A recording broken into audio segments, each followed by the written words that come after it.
Hello, welcome back to the channel, and this is a channel where we give you reviews, playthroughs, unboxings. We generally like to talk a load of bollocks, tabletop gaming in general, and in this video we're going to be talking about an action selection game. We're going to be talking about Ark Nova, and in this game you will be taking actions with a variety of cards. You'll be trying to place animals into your zoo that will allow you to gain the most appeal and the most conservation points that will allow you to win the game. So in this video we're going to be giving you a very brief overview of the rules, telling you what we do like, what we don't like.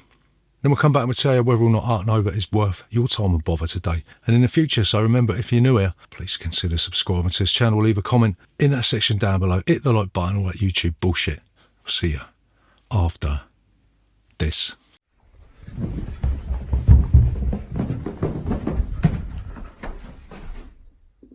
Bollocks.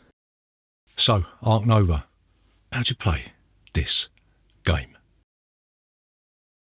So Ark Nova is a zoo simulator. You're going to be using 5 different cards that's going to allow you to take 5 different actions. You'll be placing animals in your zoo, and then you'll be trying to get the most appeal and the most conservation points. And when your 2 scores cross, you'll take 1 score away from the other, and then whoever's got the most positive difference will be the winner of Ark Nova, right? So the first thing you're going to do is you're going to put the central board out on the table. You'll see there's 2 tracks. The green track is the conservation track. The beige track is the appeal points. This is the amount of tickets you're going to sell when you put stuff in your zoo. There's also an association board where you can join forces with other zoologists across the world, and everyone will have their own player map, which gives you a layout of your zoo. We'll be placing enclosures where you'll be able to put animals into these enclosures, right? So the game revolves around action selection. You'll have 5 different cards with 5 different actions on them. These are all upgradable, so you can flip them over if you unlock certain attributes. And what you do, you'll select a card, you'll do what it says on the card, and then you'll move that card to slot 1. You'll see there's slot 1, 2, 3, 4, 5. You can add to this with these cross tokens, right, which allow you to add 1, 2, 3, 4, however many cross tokens you want to make that score bigger. You'll move the card that you've chosen into slot 1, and everything else will shift up, giving it more power. The slot that it occupies is equal to the strength of the action that you're going to play. So the first action you can play is the cards action. You'll see on the card itself it says that you've got break 2. This means that you will move the coffee cup marker 2 spots towards the break. When the coffee cup marker moves to the final spot on the track, you'll have a break and you'll follow through the steps. Whoever triggered the break will get a cross token. You'll reclaim all of your tokens that were on the association board. You'll remove the cheapest cards from the central display and shift everything down and replenish, and then everyone will get their income, whether it's from the appeal of their zoo or from any income symbols that they've got on their board or on their cards, right? If you don't trigger the break, you'll take the action on the card, and this simply allows you to draw cards from the deck based on the strength of the card you're going to play. Or you can snap. Snapping is a fancy way of taking any card from the central display that you want, and it doesn't really matter how far up on the reputation track you are. There's a 3rd track which you'll be able to move up, and this triggers certain card effects and also allows you to unlock different abilities. So the next card is the build action. What you'll be able to do here, you'll be able to build 1 enclosure, the size being equal to the card strength that you're playing. So if it's in slot 4, you'll be able to build a size 4 enclosure, and it'll cost you 2 coins for every space that it occupies. You'll also be able to build pavilions and kiosks. Kiosks will give you income during the break phase, and pavilions will just give you 1 appeal. There's also special enclosures. If you upgrade the card, you'll be able to build a reptile house and an aviary, and when you do this, you'll be able to take existing birds and reptiles from your existing enclosures and dump them into their own special enclosure, and this is a way of increasing the capacity of your zoo. So the next card you can play is the sponsors card. These refer to the blue banded cards that are in the zoo deck, right? These offer one-time bonuses and also ongoing bonuses. So if you can get a lot of these sponsor cards out into your tableau, you'll be able to trigger point scoring on a regular basis, right? So the next card is the animals action. This will allow you to play animals into your zoo from your hand. Dependent on the strength of the action that you're playing, you'll be able to place a certain amount of animals into your zoo. When you place an animal into your zoo, you have to make sure that you fulfill all the requirements. You have to make sure you've got an enclosure that can take the animal, to make sure you've got enough money to pay for the animal, and you also have to make sure any of the continent icons or research icons are satisfied somewhere in your zoo, right? You'll flip the enclosure tile over, and then you'll place the card, and then you'll get the benefit, if there is any, on the card, and you'll also get the appeal that's on the card, right? So the final action you can take is the association action. This allows you to take one of the actions on the association board. If you played this action with a strength of 2, you'll be able to get 2 reputation. If you play it with a strength of 3, you'll be able to take one of the handshake tiles and put it on your player board, right? This means that you now have an association with a zoo in that continent, and this will allow you to trigger certain effects on the cards, right? Next thing you could do is take a university tile. This will give you ongoing benefits, might relate to endgame scoring cards that you picked up during setup. And then the fifth thing you do is you can do something with the conservation cards. These are long-term goals that you can try and fulfill. You might have to have 5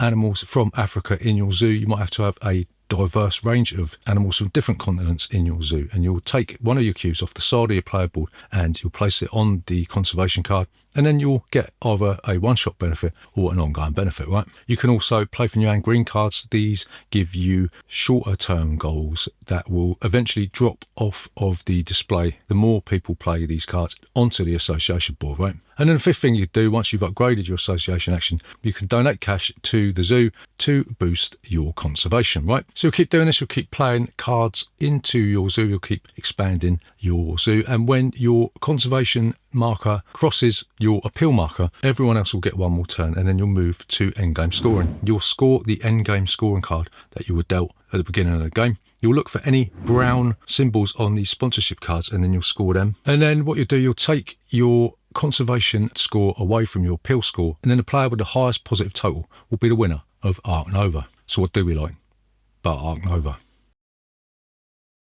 So the first thing that we really like about this game is the massive deck of cards that gives you a wealth of opportunities, and there's a few surprises in it as well. It's not just a case of drawing cards from the deck and then placing them in your zoo, because you've got those sponsorship cards in there and you've got those conservation cards in there, which will allow you to get more conservation points on the board. It's very important to make sure that you are high up on both of the tracks. The reputation track isn't as important enough, but that's just useful for nicking cards out of the display, right? This game has been compared to Terraforming Mars. I'm not too sure about that, but as with Terraforming Mars, there was a huge deck of cards. There's about 200 or something cards in this game, and I'm sure there is room for an expansion with this one, right? So the massive deck of cards means that not only are you not going to be able to cycle through all the cards in one game, but you're not going to see all the cards, because a lot of the cards are going to be discarded or go to other players. So the longevity of this game is something special, right? So the second thing that we like about Ark Nova is that it starts off really slowly and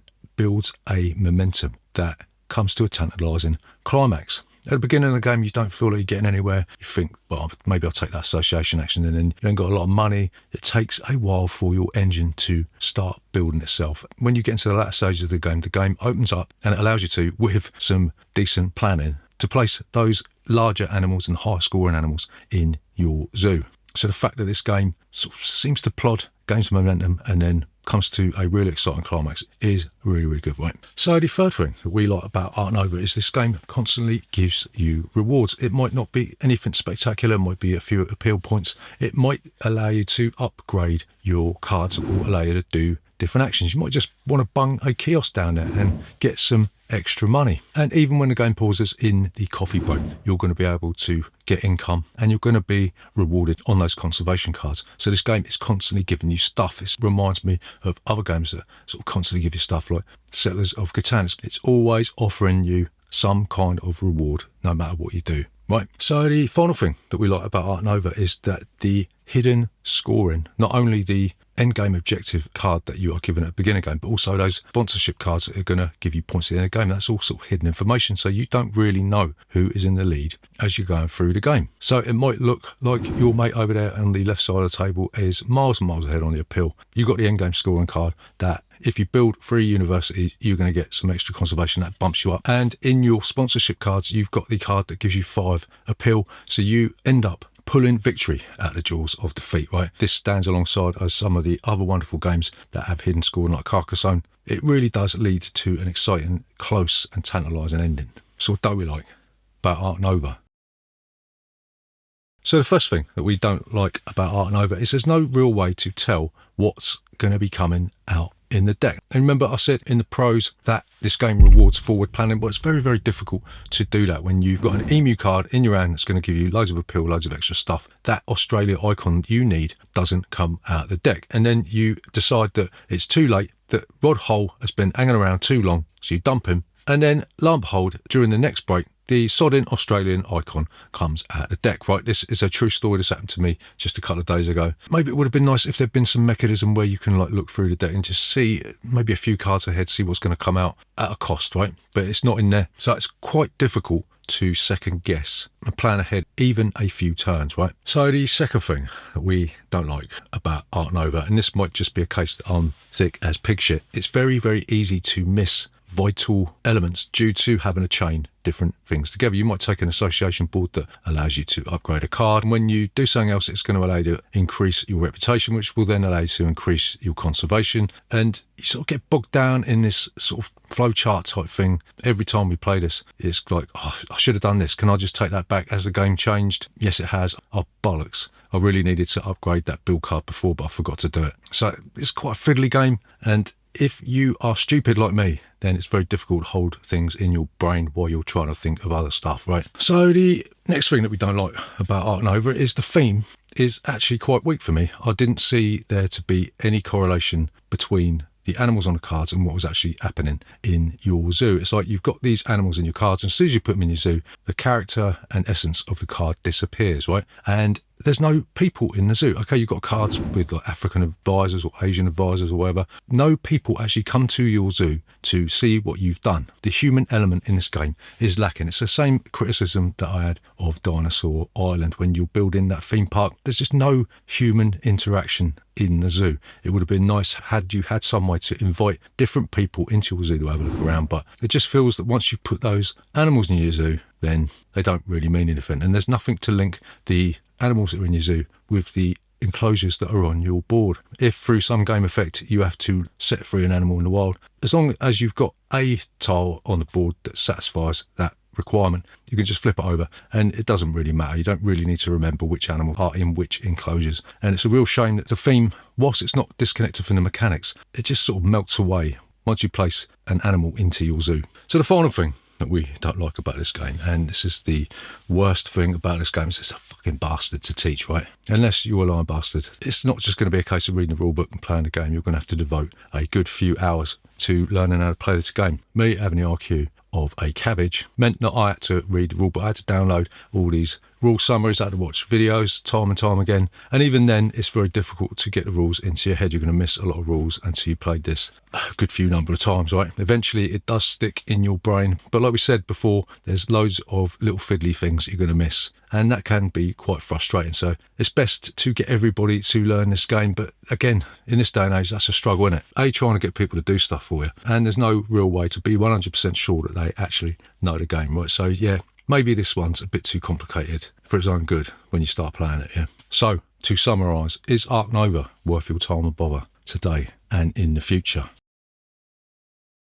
So we're going to say yes, absolutely. This is one of the very few occasions that we are going to tell you that the hype is actually real, yeah? I didn't believe it myself. I saw all these videos of people wanking over this game, and I thought, it's another one of them big YouTube channel toss fests where they just get you to buy a game and it turns out to be a load of dog shit, right? But that's not the case with this one at all. It's not very often that a game lives up to the bullshit hype that's been muck spreaded around the internet. It's long. You're talking 3 to 4 hours of mind-bending puzzle in here. The theme isn't 100% baked in. I know a lot of people say that they like the artwork. I do too, but for me there's a disconnect with what's on the cards and what's in your zoo. And some of the rules are really fiddly. You're going to find yourself forgetting to do certain things that are absolutely vital to you winning a game, right? But the sheer wealth of cards and sense of expansion in this game makes this one of the very best games that we've played this year and forever. I shit you not. No bullshit, we tore this one to shreds and it definitely